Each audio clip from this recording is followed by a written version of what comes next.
Iceland, Russia's Gerdik Il-76 aircraft makes first landing on Antarctic ice airfield after flying 5,300 kilometers. According to the institute, the runaway was put into operation in November.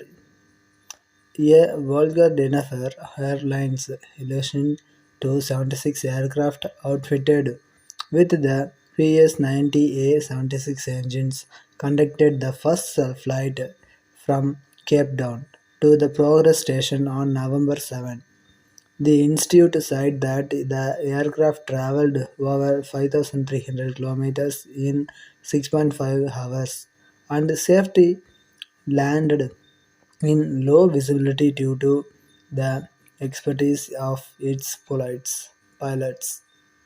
The testing outcomes will allow the flight manual for aircraft equipped with this engine type to be supplemented with provision for landing on snow-covered ice airfields. Their plan carried 82 passengers and more than 615 tons of supplies for constructing a new winter complex at the Vostok station.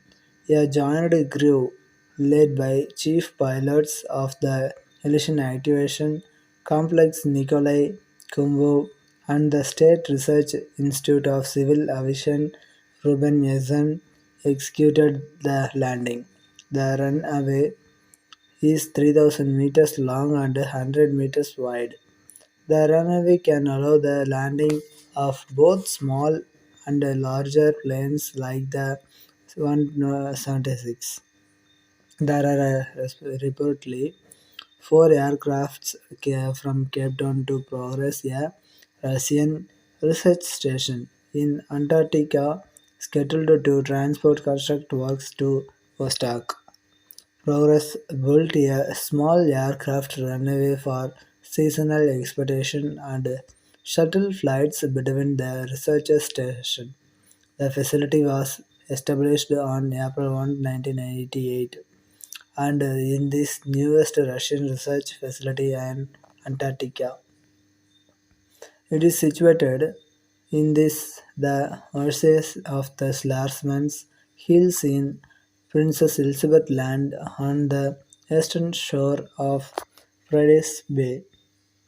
According to the Institute website, Progress is the center of the Russian Antarctic expedition and the international logistical base. That site, Moscow, has been conducting research in Antarctica since the 19th century. Russia had its plans for the White Continent and its surroundings through the 2030 stands out among